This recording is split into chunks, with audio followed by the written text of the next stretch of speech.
సిక్కోలు ఉప్పు రైతు పరిస్థితి అగమ్య గోచరంగా మారింది. కరోనా సమయంలో మంచి ధర పలకడంతో ఎక్కువ మంది రైతులు ఉప్పు సాగు చేశారు. దిగుబడి సైతం ఆశించిన స్థాయిలోనే వచ్చింది. తీరా అమ్ముకునే సమయంలో ధరలు భారీగా పడిపోవడంతో దిక్కుతోచని స్థితిలోకి వెళ్లిపోయారు.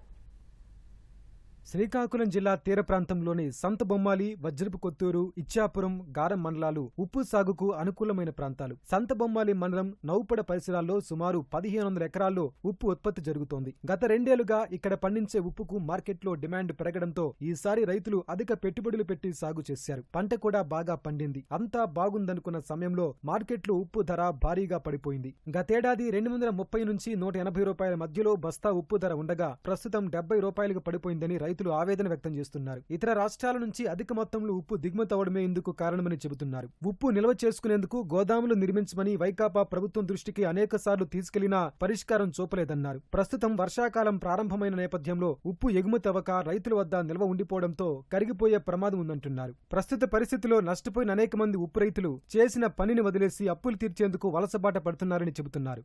2021-22లో అటు మద్రాస్ సైడు, టూటుకోర్ను, వైజాగ్ మొత్తం అటు అంతా వాడు చీపురుపల్లి అన్నీ పోయినందువల్ల మా పరిశ్రమకి కొద్దిగా రేట్లు వచ్చాయి.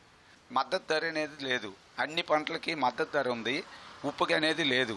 దానివల్ల ఈరోజు 70 రూపాయలకి ఉప్పు బస్ అయింది. అందులో లేబర్ ఛార్జీ పోతే 20 రూపాయలు మిగట్లేదు రైతుకి.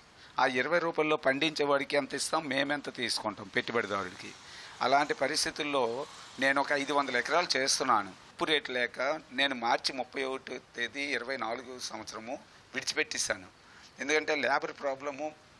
ఉప్పు రేటుగానే ఉంటే నేను ఈ 500 ఎకరాల్లో కనీసం 2 లక్షల బస్తాలు తీసి ఉండేవాడిని. చాలా పెట్టుబడి పెట్టాను, చాలా నష్టపోయాను. అలాగే నాలాగే చిన్న రైతులు, పెద్ద రైతులు అందరూ ఉన్నారు. ఈ పెద్ద రైతులు, చిన్న రైతులు, కంపెనీలు అన్నీ కూడా నష్టపోయాయి. వాళ్ళు ఉప్పు స్టాక్ పెట్టినా సరే ఉప్పు మార్కెట్ లేక ఇక్కడ సిండికేట్ జరిగి ఉప్పుకి డిమాండ్ లేకుండా చేసి పై ఉప్పు తెచ్చేవాళ్ళు. గుజరాత్ నుండి ఉప్పు మనకు తెచ్చేస్తున్నారు. ఆ ఉప్పు తెచ్చినందువల్ల మాకు ఇక్కడ మార్కెట్ లేకుండా అయిపోయింది.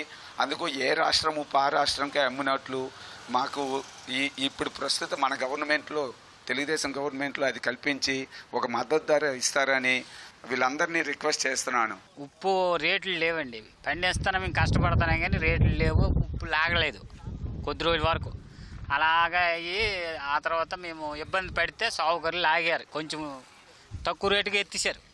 ఎత్తిన తర్వాత వాళ్ళు పైసలు ఇస్తే మేము ఇలాగా బతుకుతున్నాము. ఇలాగా ఇప్పటి వరకు 70 రూపాయలు రేట్ అండి. తొలి 140 రూపాయలు, 130 రూపాయలు మొదటి రేటే మాకు ఫస్ట్. కారణం మరి సైడ్ ఉప్పు వచ్చేస్తుందని సాగుకర్లు చెప్పారు. వీళ్ళు సాగుకర్లు రేట్లు వేయలేదు. మా వాళ్ళకి అడిగితే మాకు లారీలు రావడం లేదు. అటు సైడ్ ఉప్పు వచ్చేస్తుంది, మేము ఎలగెత్తుతాము, ఎలగ రేట్లు వేస్తాము. అటు సైడ్ మంచి ఉప్పు, ఇది కొంచెం నలుపు, అటు కదిని ఇటు. మెయిన్ అటు నుండి వచ్చిన ఉప్పుకి ఇక్కడికి తేడా ఏంటంటే అక్కడ 90 రూపాయలు వేస్తే ఇక్కడ 30 రూపాయలు, 40 రూపాయలే పడుతుంది ఇక్కడ ఉన్న రైతుల గురించి. సౌకర్యం చేయడానికి ఏంటి ఉంది, మనం చేస్తే చేస్తాడు, లేకపోతే లేదు. ఆ ఎత్తిన వాళ్ళు కూడా 4 సౌకర్యాలు ఇక్కడ ఉన్నారు. అందుకని ఎక్కడ బయట నుండి వచ్చిన సౌకర్యాలు కూడా లేరు. దాని గురించి అంటే ఆడేసిన రేటు మనం తీసుకుని కూల్ అంటే అయిపోయి ఇక్కడ ఆడుతుంది, కానీ అంతకంటే ఇక్కడ